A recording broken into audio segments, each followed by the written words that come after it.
Hello everyone, this is Dr. Varun Muruganti. Welcome to Analysis of Aircraft Structures. Today we are going to discuss about the built-in end of a beam section having a curved walls.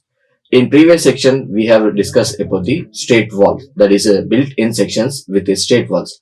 Now in practical what we have is that we have a curved walls, and let us look into what happens if we have a curved walls. Going through the slides.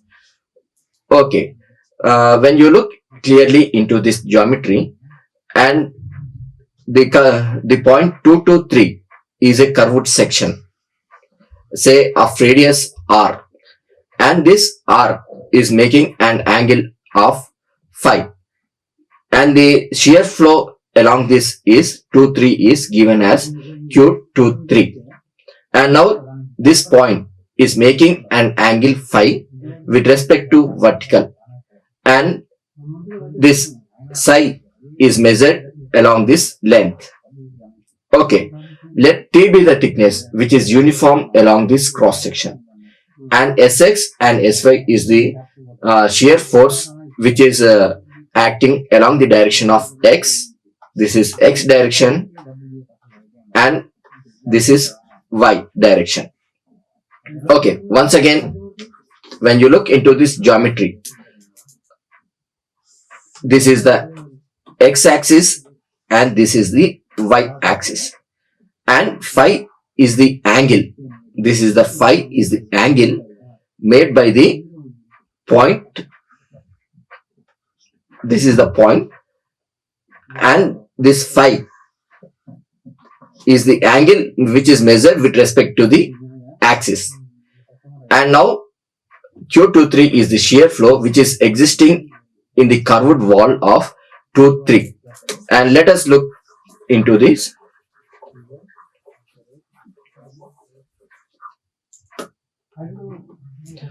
Okay, the same geometry is represented here, and now in curved walls the shear flow is not constant, since the angle phi is changing, and in some cases there is also a change in r.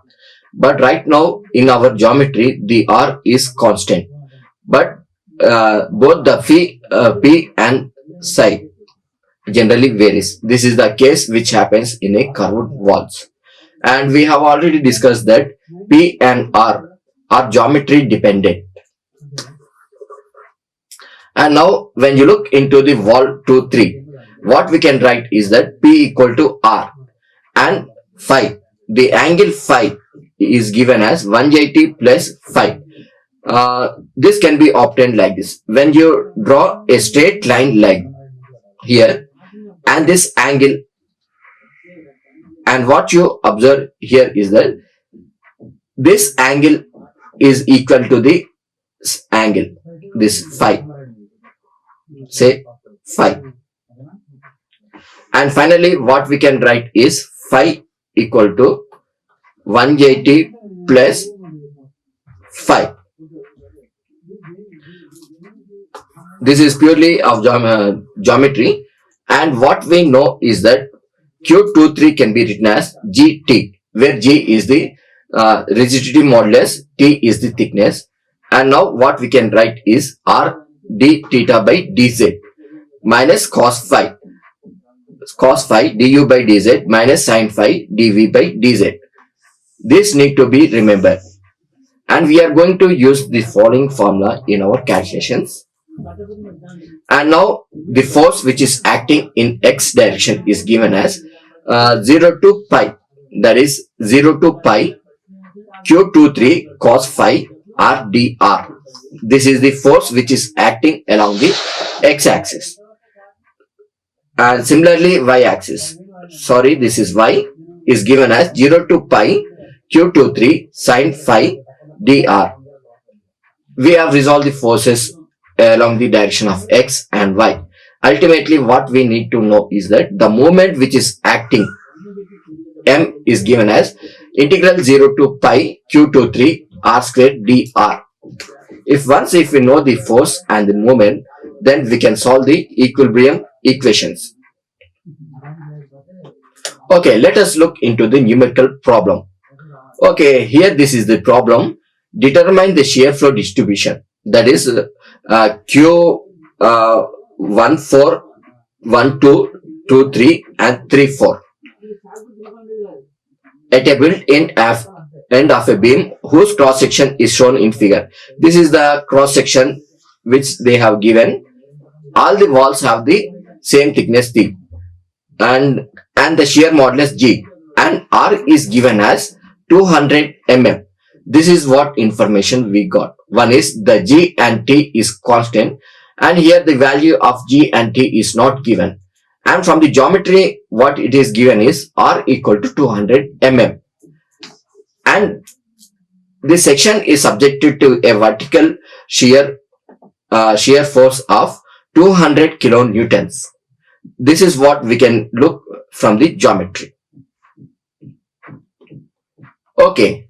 Ultimately, what we know is that we need, in order to determine the shear flow, that is Q4, that is Q41, Q12, Q23, and Q34, we need to know the du by dz, dv by dz, and d theta by dz. This we need to determine. And the phi and p we obtained from the geometry. And let us look into this. And this is the formula what we have. That is the shear flow which is in a thin wall beam is given by Q equal to Gt P d theta by dz and cos phi du by dz and sin phi dv by dz. And when you look into the geometry, this section and this section are of straight line, are of straight, and there is no curve. But when you look into 2, 3, we have a curve in it. And let us look into this. And now what I am doing is that I am replacing d theta by dz with theta dash, and du by dz with u dash, and dv by dz with the v dash. Okay, now totally we have the 4 sections, that is 4 1, 1 2, 2 3 and 3 4. And when you look into the 4 1, this is the origin which we are taking. This is 4 1. The distance between this is 2r. And moreover, Q41 is vertically up and the angle is 90 degrees. What we have is, and cos phi is 0 and sin phi is 0. And now when we look into Q12, the distance is r. This is the r, p equal to r, and what we have is cos phi equal to 0 and phi equal to 0 and cos phi equal to 1 and sin phi equal to 1. And next let us deal with the 2 3 later on, and let us go through the 3 4. And when you look into the 3 4, the distance from the origin is r, and Q34 is completely towards the left, and the angle what I can write is 180 degrees. This is P equal to R and this is 180 degrees, and what we know is cos phi, cos 180 is minus 1 and 0. Now let us look into the curved wall, and clearly it is showing that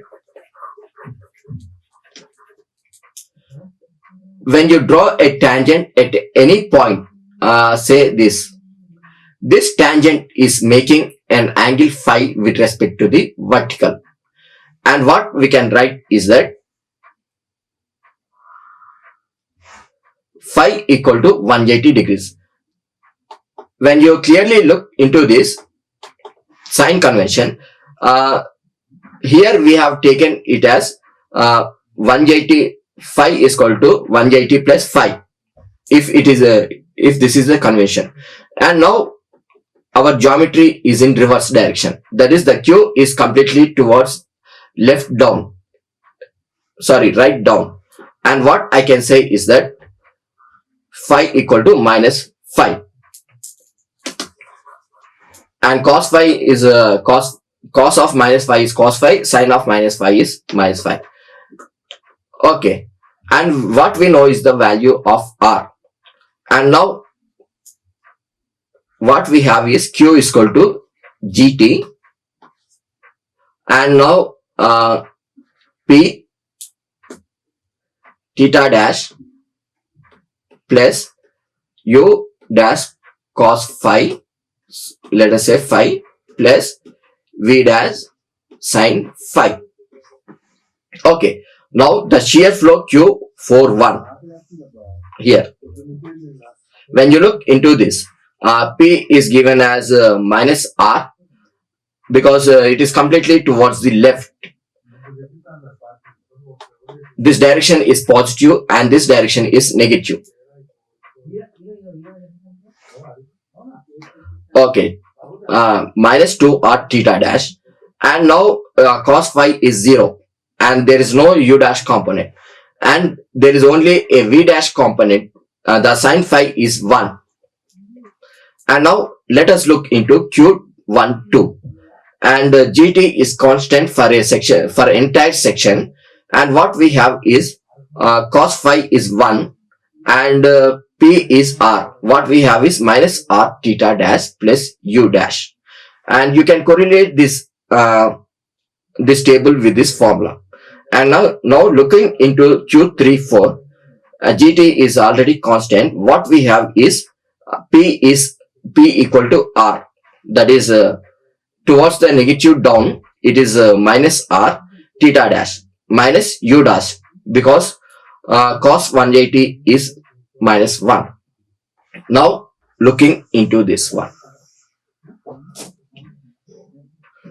P equal to R and cos phi equal to cos phi, sin of minus phi is equal to sin phi.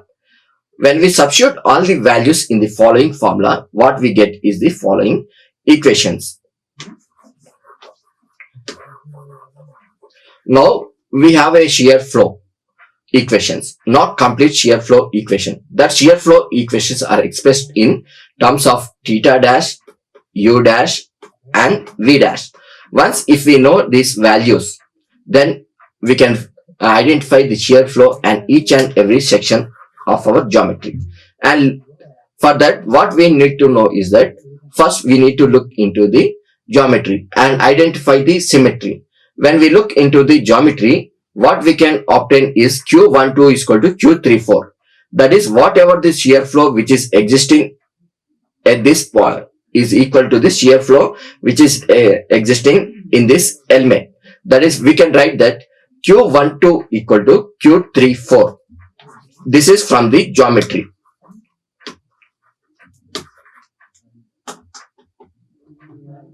Okay, and what we know is the formula of Q12 is GT equal to minus R theta dash plus U dash, which is equal to GT is equal to minus R theta dash minus U dash. When we solve this equation, what we get is U dash equal to 0. That is, the constraint along the x-axis is 0. There is no movement. And now the ultimate thing is that we need to resolve the forces along the direction of x and along the direction of y. Now, in the first case, we need to resolve the forces in the direction of y, that is in the vertical direction. When you look into this geometry is subjected to a shear force of 200 kilonewtons, and all the forces which is existing within the member should be equal to the vertical force, that is the vertical shear flow.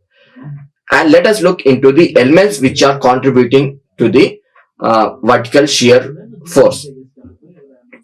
And what we can say is that the force which is existing within the element Q41 is given as the shear flow Q41 into length of the element is 2R.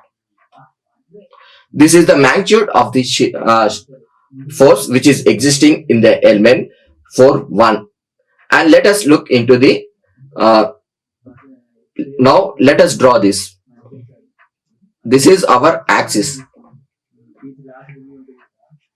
If this is angle phi, this is angle phi.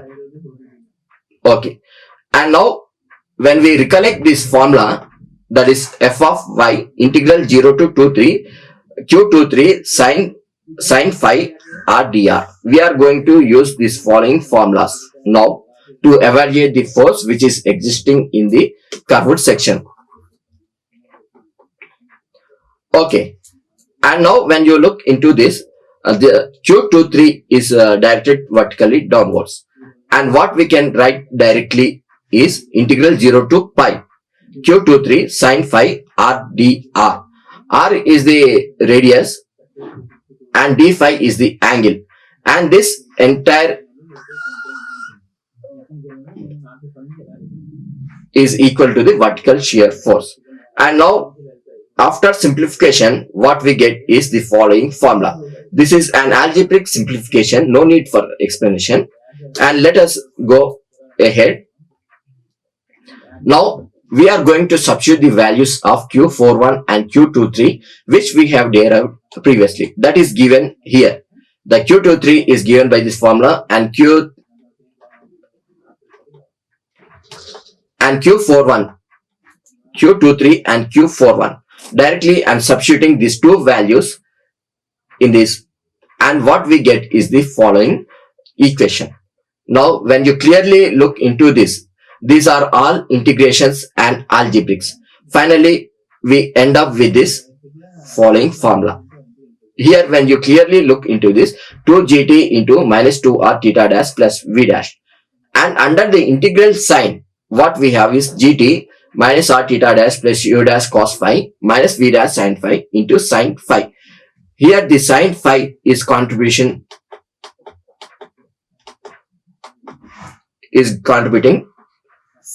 from here. And finally when you solve the above equation, what we are going to do is that we are making r common, taking this r here, and finally what we get is the following formula. And the final equation what we have is minus 2r theta dash plus 2 plus pi by 2 v dash is equal to 20,000 divided by gtr. And next, now the taking the moments along the x-axis, sorry, along this point. Now this is the origin, and this distance is 2r. Now the total magnitude of force which is existing within the element is given as q41 into 2r, and now the perpendicular distance is into 2r.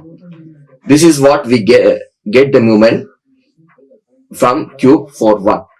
And now when we look into the moment q12, that is this q12 into total length of the element is 2r, and the perpendicular distance is into r. And finally the moment which is created because of this q23, that is the curved wall, is given as r.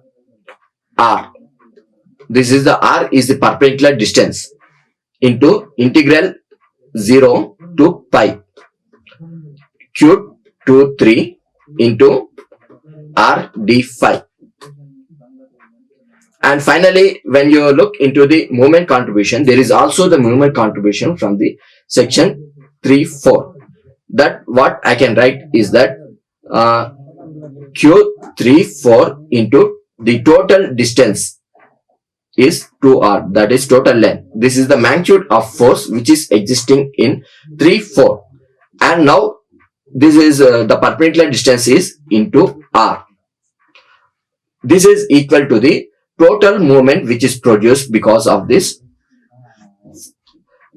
shear load, and that is 20,000 newtons into 2r. Here we are taking moments around the origin.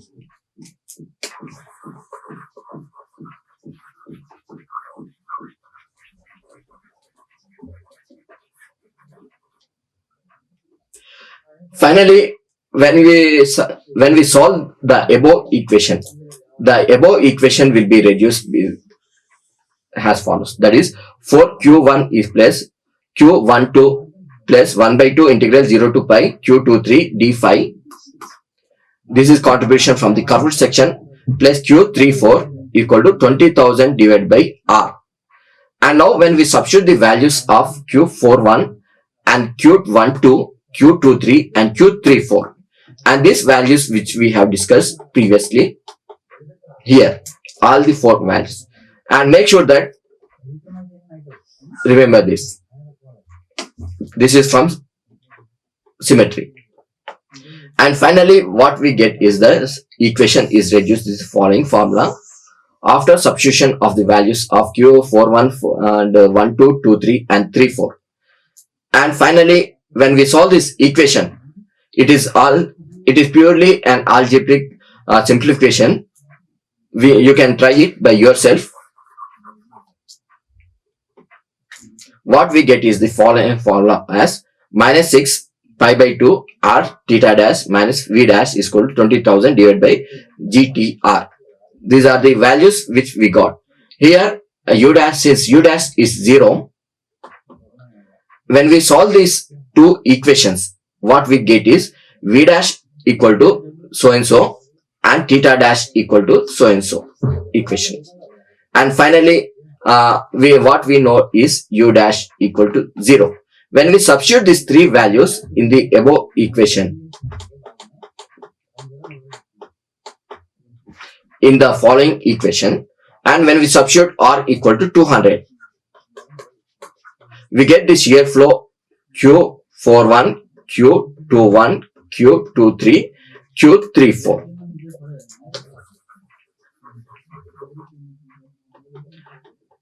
That is what we get the values as theta v dash equal to 0 and theta dash equal to 0.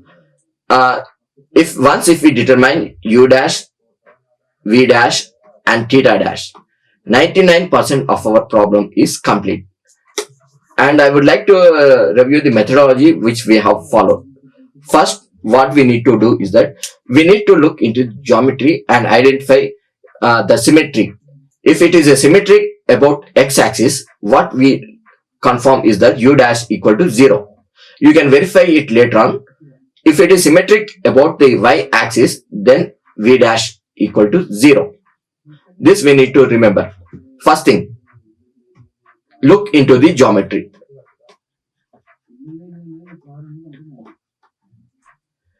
And identify the symmetry. And the second thing, make a table of p and phi. That we have what we have done here. If we have done this table p and phi, we can